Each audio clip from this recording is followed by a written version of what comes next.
The car that is next to me is a 2011 HHR, and today I'm going to be reviewing it.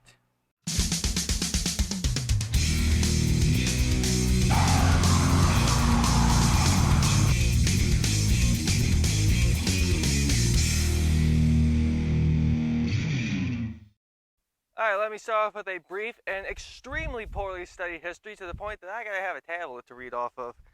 So this car was manufactured from 2006 to 2011. Well, production started in 2005, but model years are 2006 to 2011. 2011 was last year, and unfortunately, I know this was the 2011 right off the bat. 2011 did not offer the SS model. The SS model was the Super Sport model. Had a, I believe it was a turbocharged engine. Yeah, it was the 2.0 liter inline 4 turbocharged EcoBoost engine. I think that's right. The transmission was a 5-speed manual, and there was barely two 5-speed manuals available. An F3.5 and a Geartech, I guess that's how you pronounce it.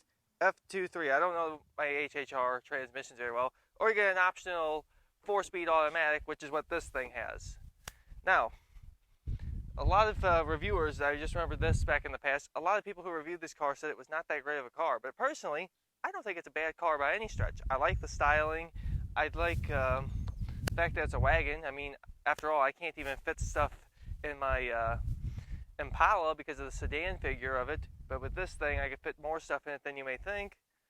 So, the engine in this particular one is the 2.4 liter. You could also get a 2.2 liter or the 2.0 if you have the turbocharged model, as I mentioned a minute ago, because I have a tendency to repeat myself, so forgive me there. This is just something I'm making kind of quick because I am out of ideas, and COVID-19 has put a damper in this channel's plans. And I guess I should have been doing stuff sooner, but you know, you never expect anything like this. At this point, you're probably thinking I'm an idiot, and you're probably right. I probably am. But with that said, I will say this though. I don't think this is a bad little car. The only thing I wish it had was a little more power and maybe slightly better fuel mileage, because if you ask me, I think if I remember correctly, I remember reading a thing that the Equinox got better gas mileage than this thing. Although this thing ain't bad. I think it's like 26 miles to the gallon, something like that. So, I can't complain. And also, look at the color. It's a very good color. Nice blue kind of color. I guess it's a premium color. It looks really nice. And if you look at this model, it's got a chrome grille on it. The LT models had a chrome grille. The base models, which was the LS model, had a satin grille. I prefer the chrome over the satin. And if you ask me, I prefer this even over the SS grille because the SS grille was all black. I don't quite understand the whole blackout thing, honestly. I prefer chrome over blackout. And the nicest of this particular LT model doesn't stop there. It's even got chrome on the back of the mirrors, which I think looks very nice compared to the black that you would find in your LS model. And look at the wheels. Chrome alloy wheels. That's much better than stamped steel wheels, which is what I've got on the Impala. Now, if there's a few things I can complain about this car, it'd be, yeah, the interior, some pieces of the interior feel kind of cheap.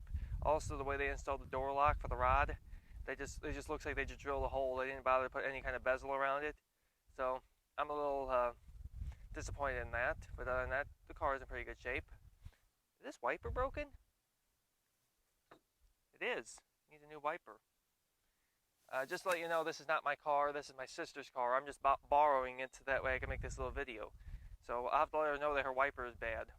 So now we're on the inside of the car, and I must say it's actually not bad in here. It feels a little roomy. I've been in cars that were bigger than this that feel like you're smushed in them, which is amazing considering that this car is not very small. It's not, it's kind of a small car, but it's not like teeny.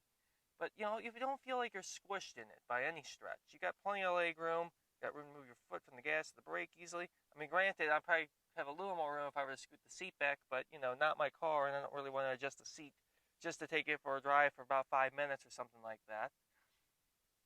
And the A-pillar, kind of big right here, so it makes it kind of hard to see around it. You don't have a whole lot of windshield either, so you got a little bit of, you're limited in visibility in front of you because of that. But I'm not too worried about that. I can still see where I'm going, so no big deal there. And the back seats, however, aren't that bad to sit in as long as the seat is up. You got plenty of room. But the thing is, though, it's my sister who drives, and she's shorter than me. Not that she's short, she's just shorter than me. But if someone the same height as me were to sit in front of this thing, my knees would probably be hitting against this chair, or if not hitting, pretty close. So depending on whoever's in the front, room in the back could be a little more desired, really. Could be a little more limited. So other than that, this car is not bad, and it's actually not uncomfortable back here. One of the biggest problems I have with most cars whenever I sit in the back seat is that the ceiling comes down. But anyway, with the wagon kind of configuration, you got plenty of headroom in here, which is something I don't really have much of in most cars. Because at the sedan, my Impala, even though it's as big as it is, my head's a little close to the ceiling. This thing, my head's got plenty of room. Why didn't I buy one of these? Now, one thing that's probably really important to most people is cargo storage in a car. I mean, after all, sometimes you gotta haul stuff and you need a little bit of room. Now, granted, this is a small car, so you're not gonna haul a whole lot, but you can actually put things that are kind of long in here. This is where the trunk area of this wagon is, right here. But you can fold down these seats, which is something you can't do in my Impala, which I just find amazing that it does not have rear folding seats. I would have thought that would have been standard, but apparently not. I didn't realize that until after I bought the car. So, just these little quick pins over here. Push them down, out of the way.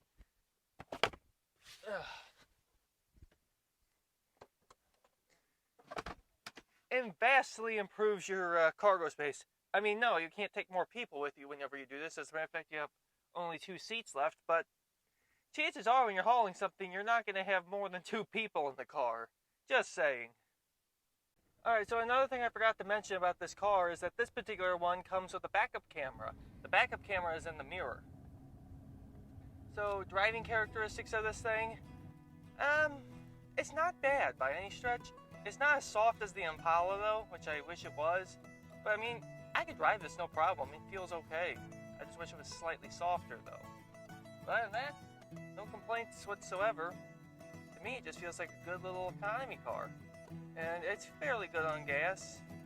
And right now, I know I've complained about I wish I had more power. Well, that's mainly for highway driving that I wish I had more power. In-town driving, it's ideal. I think that's what this thing was made for, in-town driving, not highway driving.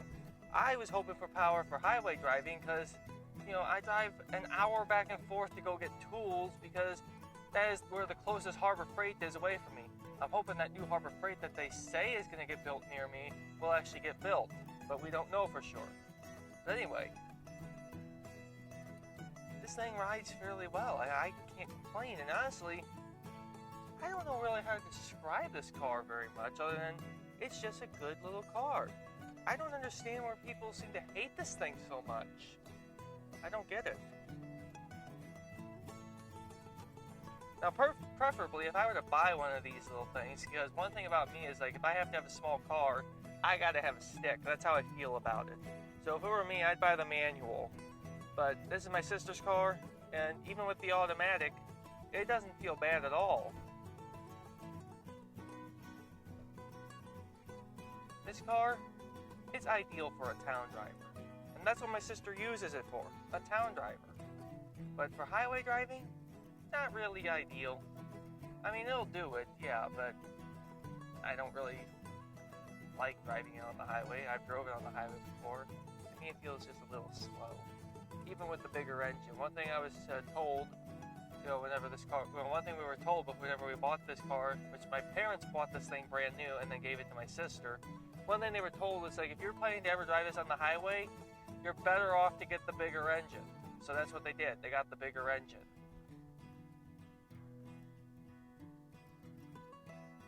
And to be honest, I just don't have much to say about it. I just think it's a good little car.